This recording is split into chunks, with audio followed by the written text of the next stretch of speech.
On January 17th, 1961, President Eisenhower gave his farewell address to the nation.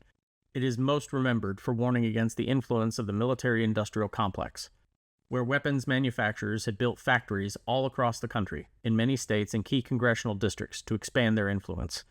Eisenhower was worried they would bring the United States to financial ruin through excessive spending, thus creating massive debt. While the speech is noteworthy and ended up being correct, it fell on deaf ears and missed one key point. The military-industrial complex needs a reason to exist. It needs a war to fight. What, you have a podcast? I want to talk to your brother. Start a podcast, right? They're eating the dogs, the people that came in. They're eating the cats. They're eating the pets. I probably took a bullet to the head. Now she wants to do transgender operations on illegal aliens that are in prison. Hello, friends and enemies, and welcome to another episode of Recovery from Politics Podcast. I am your host, Kyle Frame, and today is Thursday, September 19th, 2024. Hello. Lots of stuff going on in the news lately. The House is having issues passing a funding bill. That's not really a surprise. Republicans always do that. I will like to, mention for anybody who actually thinks Democrats cannot govern or anything like that, that shutdowns seem to only happen when Republicans are running things. Just something to throw out there. Amazingly, when Democrats are running things, we don't have shutdowns. So that's something. As usual, get vaccinated, all that good stuff. We'll just start off with that. So yesterday and the 17th, 2024, yay, Israel caused the simultaneous explosions of various electronic mobile devices in the vicinity of people they had deemed terrorists, specifically Hezbollah. This was an indiscriminate bombing in civilian populace centers. This is booby traps, which are specifically banned worldwide because the problem with booby traps is you never know who's around them. You don't know who's going to find it. You hope when you set a trap that it's your intended victim, but really anybody could do it. Anyway, in case you don't know, for some reason, Hezbollah is a Lebanese political party, paramilitary group. They were formed in 1982 as a response to Israel's invasion into southern Lebanon, and Iran is their chief supporter in the region. So, part of that whole violence begetting violence thing, it just needs to stop at some point. So, I want to talk about the effect that this is going to have. I still do not like at all the moral implications of doing this, but just, let's just go through the practical things. This is going to have effects on small businesses and Taiwan specifically, because in the aftermath, small tech companies, Taiwan and Hungary were the first two. They were the ones that dealt with the pagers. Taiwan said, yeah, we manufacture, but we don't assemble, kind of a deal, and they get assembled in Hungary. And of course, everyone is saying we had nothing to do with this, which is, what you would expect. It would be, business suicide, basically, to announce to the world, yes, we put explosives into our own devices, and then they blew up.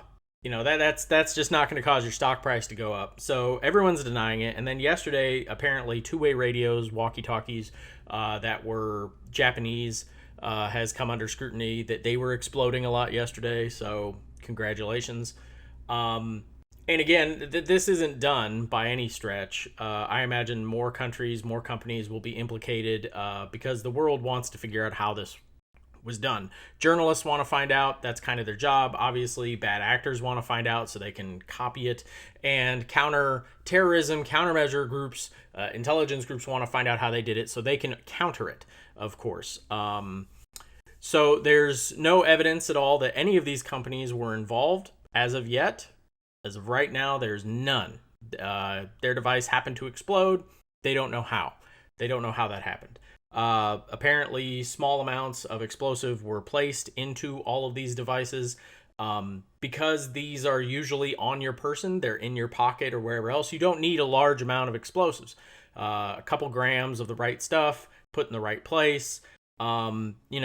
you could cause harm. You could cause a lot of problems. In addition to that device being destroyed, that device was something you hope the bad guys were using to do bad guy things is now destroyed. It also has the added benefit of completely rendering that person, unable to do his bad guy things for a period of time. And again, bad guys doing a lot of heavy lifting there. We're assuming these people are bad guys or anything else.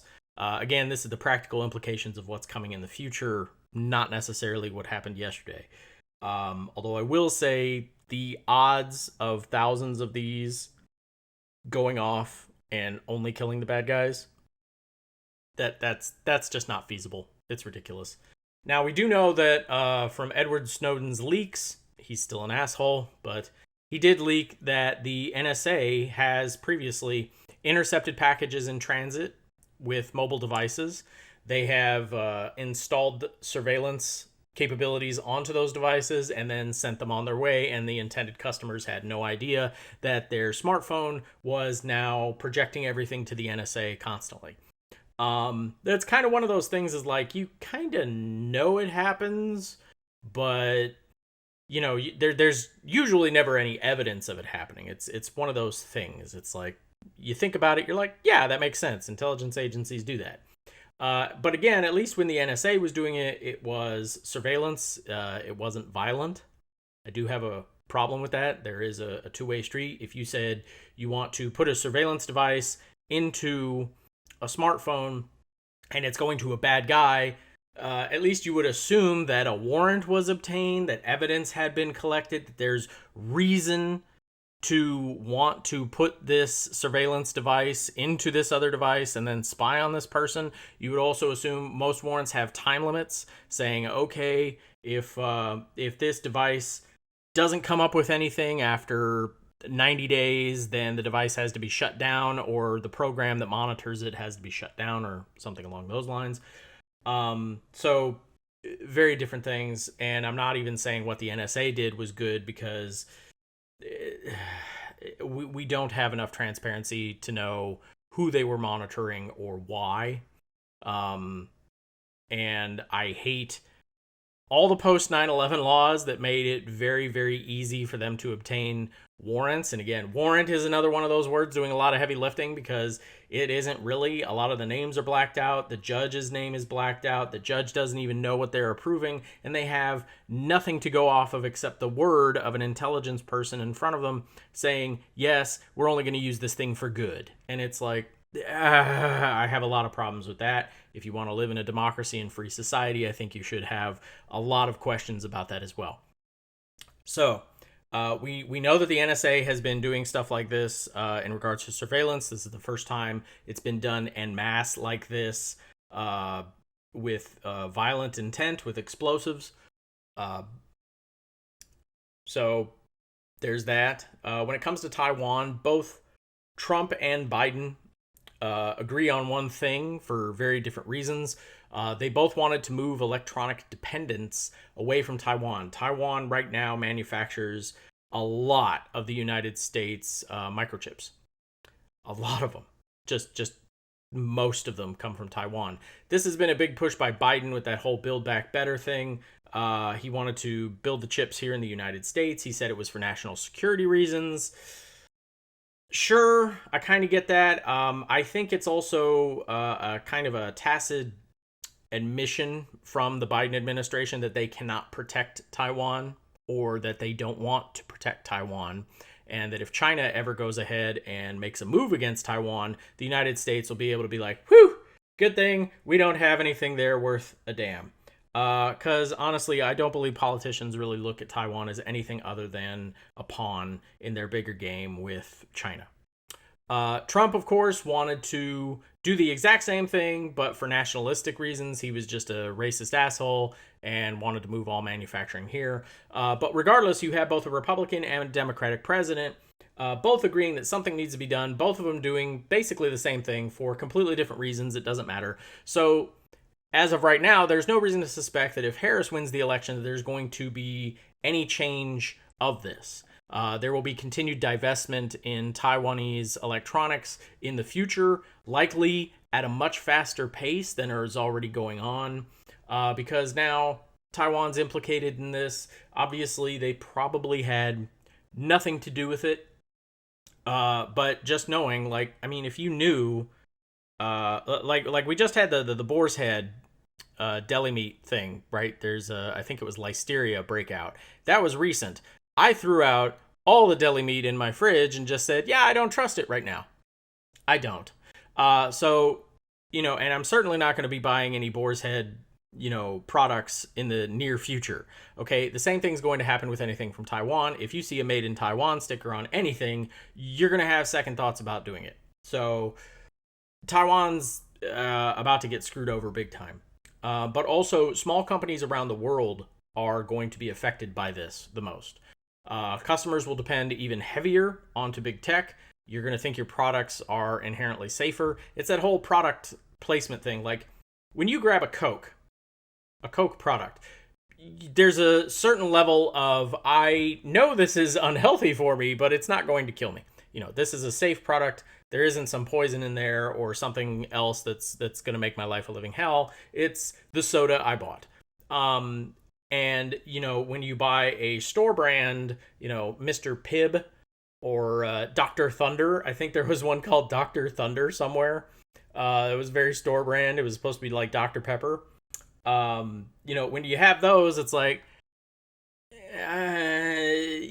you're not expecting it to kill you. You're expecting a lesser quality product, of course, and it tastes similar to what you're normally getting. But if somebody told you that store brand, that those other companies, that they're not exactly the cleanest, like, you wouldn't be shocked by that. You would be shocked if Coke suddenly had a poison problem, had tainted food and drink product going through their factories. You'd be shocked by that. But if somebody said the people that make Dr. Thunder aren't exactly on the up and up, you wouldn't be like, yeah, okay, that tracks, that makes sense. That's an inherent human quality we have right now. So the problem with this is it's going to create a new gatekeeping status onto startup tech companies. The cost will increase. If you were thinking right now, hey, I want to get into the microchip business, good fucking luck. Seriously. Small businesses are going to have a harder time, because now, thanks to this crap, you are going to have to prove yourself on a world stage. Not only can you deliver a quality product, and this is a very admittedly low bar, you're going to have to guarantee your product will not explode. And again, you may have nothing to do with that. You may be targeted specifically. You are a small company and cannot control your own supply chain. Right? I mean, we're kind of forcing those bigger companies into, I think it was horizontal monopoly, where, yeah, you own, say you sell steel. Like, that's your thing, you're steel. So you own the company that mines the iron ore and makes the coal, and you own the train company that transfers that money from the coal or from the mine to the factory where it's melted down and manufactured. And then you also own, the trucking company that takes your finished steel product and delivers it to the customer. Like, that's horizontal monopoly, where you're controlling the entire process. This is going to incentivize more companies to do that, right? You want to make sure, obviously, that your product doesn't explode in someone's hand because a third party has decided to intervene. So it's in your best interest now you have been incentivized to control more horizontally. Okay, you're going to control your entire process. That is going to increase cost. It is a monopoly. Less money will change hands. Instead of a couple billionaires, you're now, consolidating into a single billionaire that owns the entire thing. That's never good. If anyone here believes in capitalism still, this is bad. This is very bad. This is not going to help anything. I haven't seen anybody talk about that possibility, that this is going to do that. But yeah, it wouldn't shock me. So next up, we got the effect on big tech. And if you're Apple or Samsung this morning, you're probably thinking you're fine, right? You already have a very, very loyal customer base. There are a lot of people who refuse to buy anything that isn't Apple right now. Battle lines have been drawn. This is a very strange concept, but it was bound to happen. So you already have a very loyal customer base. So any increased cost of security is going to be passed on to them. You're not going to lose them. Somebody who says, I'm buying Apple forever, isn't going to care if you tack on an extra $100 to their next phone and you say, oh, this extra $100 was to make sure it doesn't explode.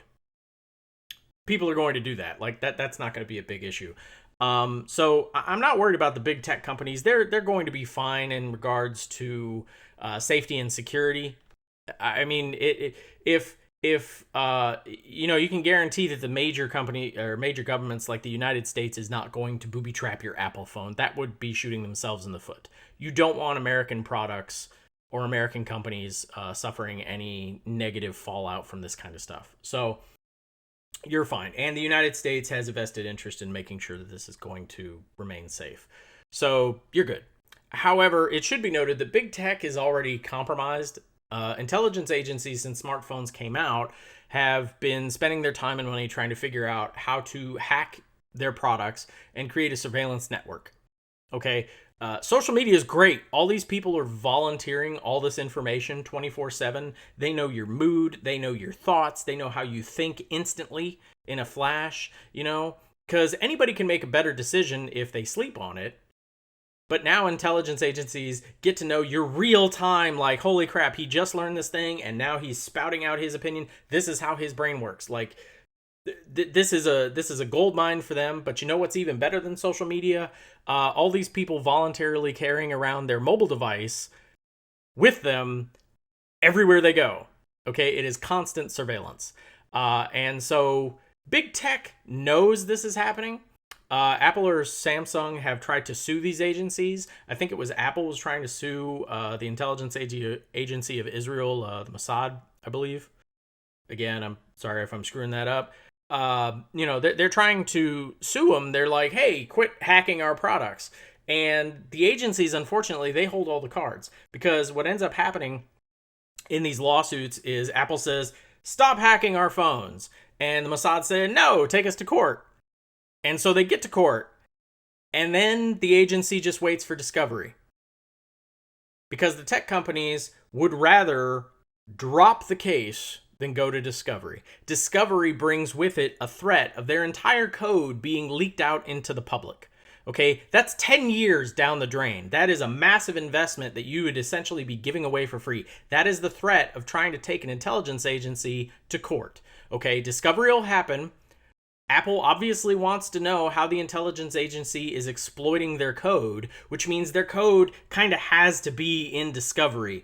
And that is just too great. Apple, Samsung, they might get a settlement out of it and a pinky promise that it'll never happen again. But most of the time, the intelligence agency's just sitting back like, sure, man, sue us. This will be fun to watch. We would love to watch you throw away 10 years of research and development. Throw it away. Throw it all down the toilet right now just to get us to stop hacking your stuff. Okay, so these big tech companies are already over the barrel as well. And already knowing that this is how they operate. Do you really think Apple's going to publicly admit a weakness that was exploited by a third party to turn their devices into weapons? Do you think they'd admit that? Or do you think they'd take the hit, promise to do better, and move on? After all, we bailed out the airline industry after 9/11 when a terrorist attack was done there. Apple is big enough in the economy that if somebody did turn all the Apple products into bombs and it was a huge terrorist attack, it would be considered large enough for a congressional bailout if something went wrong. So that is something to consider. What's better, Apple admitting complicity in this, or implicitly, being involved, or just saying, yeah, we'll do better, we'll move on. What did you want us to do? And finally, the biggest effect is going to be on how the government works and how it's going to affect you. Okay. So, per the Washington Post this morning, quote, "It is virtually impossible to secure the modern electronics supply chain against a determined and sophisticated adversary," end quote. Again, it is virtually impossible to secure the modern electronic supply chain against a determined and sophisticated adversary. That is fucking insane. That is scary as hell. You know, Eisenhower warned of the dangers of the military-industrial complex that has successfully kept a constant state of war going on in the United States and around the world. Congress and the president have not tried to curb war profiteering in 60 years.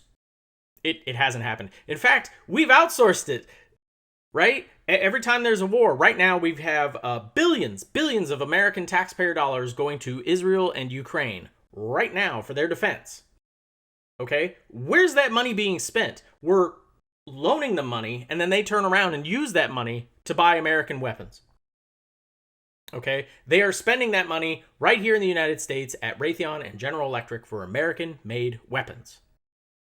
Again, this is a massive redistribution of wealth. They are taking taxpayer dollars, which are supposed to be spent on the general well-good of the American people, and it's being funneled to the billionaires and the stockholders and shareholders of Raytheon, General Electric, and other weapons manufacturers here in the United States. And nobody's mad about that at all. This is just something that's happening right now.